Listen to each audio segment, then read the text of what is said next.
안녕하십니까, 정인태입니다. 다시 늘어나는 국제결혼. 아내는 캄보디아, 베트남, 남편은 호주, 영국. 한국이 이제 그 한국인들끼리의 결혼은 역대 최저다라고 하고 있습니다. 그런데 국제결혼은 계속 늘어나고 있는 겁니다.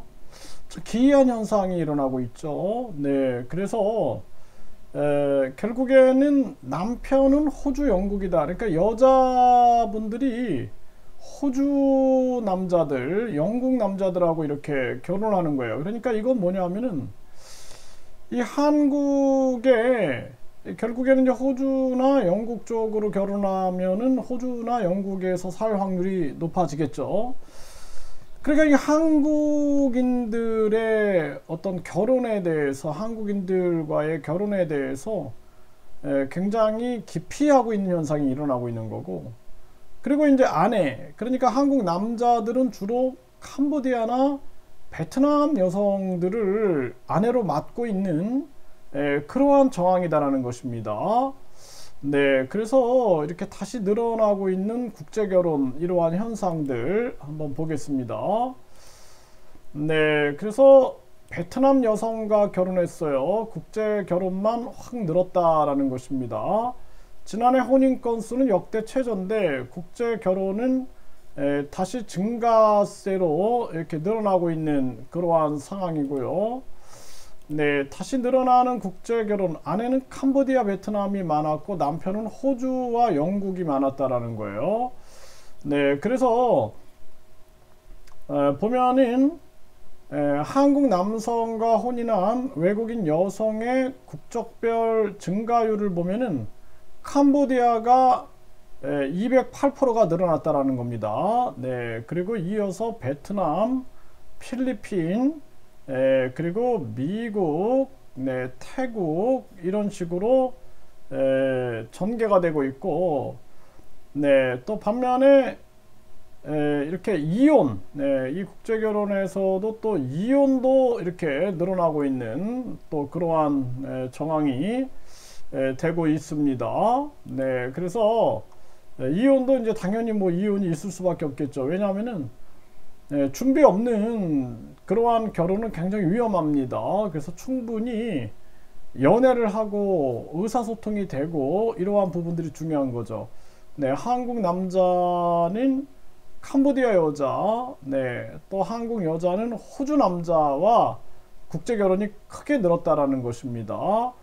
그래서 이제 한국 여성들이 이제 호주, 그러니까 한마디로 말해서 네, 한국에서 양육하겠다라는 이러한 부분들에 대한 거부 반응이 있는 게 아니냐, 또는 한국의 이 문화, 뭐 시댁 문화라든지 또는 이 한국의 육아를 여성들이 많이 책임져야 하는 그러한 부분에 대해서 여기에 대해서 좀 거부 반응이 일어나니까 이제 호주 쪽의 남자하고 또 결혼을 많이 한 부분들, 그러다 보니까 또 상대적으로 한국 남자들은 이렇게 캄보디아, 베트남 이러한 여성분들과 결혼을 하게 되는 그러한 현상들이 일어나게 되는 거죠. 이렇게 되면은 이제 한국은 사실상 이 외국인과 결혼한 한국인의 이혼 건수가 93,200건이다.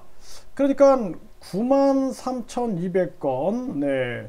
그러니까 이혼이 사실상 이 한 해에 거의 10만 건 이상이 지금 전개가 되고 있는 거예요. 네, 거의 10만 건 정도. 네, 이러한 부분들을 봐야 됩니다. 그러면은 이러한 부분에서는 사실상 한국인들끼리 결혼해도 이혼을 많이 하는데 이거는 이제 서로 간의 이해가 어려운 부분들. 근데 이제 문제는 자녀가 어릴 때는 굉장히 힘들어요. 그쵸? 네, 그래서 뭐 자녀가 다 큰 다음에 성인이 된 다음에는 몰라도 자녀가 어릴 때는 이게 이제 큰 또 자녀들에게도 상처가 될 수 있는 부분들이 많이 있는 거죠. 네, 늘어나는 국제결혼, 전북도 혼인이 증가되고 있다. 네, 그래서 이제 지방일수록 이런 게 이제 많아질 수밖에 없겠죠. 이러한 정황이고, 혼인 건수는 사상 최저인데 국제결혼은 오히려 늘어나고 있는 그러한 정황이다라는 것입니다. 네, 그래서 이 지금 사실상 캄보디아는 저는 잘 모르겠어요. 저도 캄보디아에 여러 번 갔었는데 뭐 제가 캄보디아에 대해서는 뭐 깊숙이 이렇게 활동을 안 했기 때문에 잘 모르겠지만 베트남 같은 경우에는 제가 잘 압니다. 네, 그래서 19년을 오가면서 활동을 했기 때문에 잘 아는데 베트남 같은 경우에는 이 결혼을 할 때 네, 뭐 이렇게 결혼을 잘해가지고 행복하게 사시는 분들도 계세요. 네, 그런 분들은 아주 훌륭한 분들도 계신데 반면에 가짜 결혼도 많습니다. 저한테도 그 직접적으로 사람들이 가짜 결혼을 도와줄 수 있느냐 뭐 이런 저한테 질문을 하는 사람들이 있어요. 네, 그런 질문을 한다는 것 자체가 좀 굉장히 부끄러운 건데 그런 질문을 저한테 하는 경우도 있습니다. 그래서 한국 사람들이 결혼할 때 이 서류들이 위조가 돼서 생년월일도 위조가 되고 또 결혼을 했으면서 안 한 것처럼 서류가 위조돼서 위장 결혼을 할 수도 있다라는 부분들. 그래서 한동안 문제가 됐던 뭐 이렇게 맞선 결혼 같은 경우에는 이런 경우에는 심각한 문제로 다가올 수가 있어요. 그래서 그러한 부분들은 굉장히 유의해야 되고 또 한국인과 결혼해서 국적을 이제 2년 후에 취득할 수가 있는데 2년 동안 이제 또 국적을 취득하고 나서는 한국인들과 이혼하고 또 자국민들하고 결혼하는 그러한 사례들도 있습니다. 그래서 그러한 부분들까지도 고려를 하셔야 돼요. 그리고 분명히 말씀을 드리지만 이 뭐 호주 남편이 호주 영국이다 그러면은 사실상 뭐 이런 의사소통이 되겠죠. 영어로 의사소통이 되니까 결혼을 했을 테고 그러지만 이 베트남이나 캄보디아다 그러면은 이게 의사소통이 안 되는데 결혼을 하는 경우도 있단 말이죠. 네, 그래서 그런 경우에는 이 결혼이 실패로 갈 수 있는 확률이 굉장히 높아질 수 있어요. 이것 때문에 상처를 받는 사람들도 많고 뭐 제가 이제 이렇게 학생들을 가르치다 보니까 어떤 분들은 국제 결혼을 2번을 했는데 2번 다 아내가 도망을 갔다 이런 얘기를 하는 거예요. 그런 얘기를 들어보면은 그분의 인생이 완전히 무너져 가지고 그냥 정신을 못 차리는 분들도 계십니다. 이런 부분들은 참 안타까운 거고요. 그리고 지금 이러한 현상이 지금 대한민국의 이민청 얘기가 나오고 있는데 지금 국내 이 혼인 건수는 사상 최저가 되고 있는데 국제 결혼은 늘어나고 있어요. 그렇죠? 네, 국제 결혼은 이렇게 늘어나고 있는데 여기서 이제 이민청 그리고 우리나라가 이제 저출산 문제 이렇게 되면은 굉장히 빠르게 한국이 사실상 다문화 다민족 다인종 국가로 가게 되는 거예요. 그래서 이 부분에 대해서 우리가 이 사회 통합을 준비해 놓지 않으면 안 된다라는 것입니다. 이게 어쩔 수 없어요. 지금 한국의 현상이에요. 현상. 이 현상을 어떻게 할 수가 없어요. 지금 막을 수가 없습니다. 아마 한국이 다시 출산율이 높아질 확률은 거의 없다. 저는 그렇게 봅니다. 왜냐하면은 정치꾼들이 결혼을 해가지고 결혼 자체가 힘들게 만들어 버린 거예요. 다. 완전히 그냥 이 황금 만능주의에 빠져가지고 상업주의에 빠져가지고 결혼한다 그러면은 여기저기서 빨대 꽂고 돈을 빨아먹는 거예요. 뭐 혼수네 결혼식이네 뭐 결혼식 음식이네 뭐네 해가지고 이렇게 만들어 버리고 또 뿐만 아니라 네, 이 육아를 하기가 너무 힘든 환경, 취업이 어려운 환경 거기에다가 뿐만 아니라 완전히 이 아이들이 나중에 교육이 어려운 환경, 주거가 어려운 환경 이거 다 이렇게 만들어 놨어요. 나라를. 그래서 결국에는 이 현상을 막을 수가 없어요. 이제는 저출산 현상을 막을 수가 없기 때문에 그런데 또 더 문제는 뭐냐면 이제 국제 결혼이 뭐 이거 문제라기보다 우리 이제 사회 현상을 말하는 겁니다. 오해는 없으시길 바라고 국제 결혼이 이제 늘어나게 되면서 결국에는 한국 사회가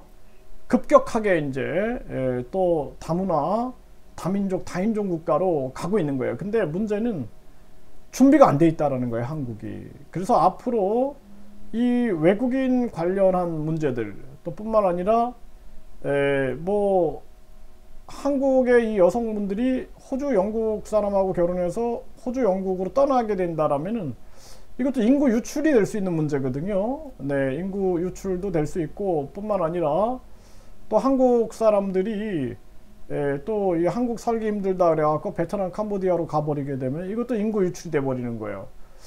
그래서 지금 한국 젊은이들도 한국에서 살기 힘들다 그래가지고 뭐 캐나다나 미국이나 호주나 또는 뉴질랜드라든지 유럽 쪽으로 많이 나가요. 또 동남아 쪽으로도 많이 나갑니다.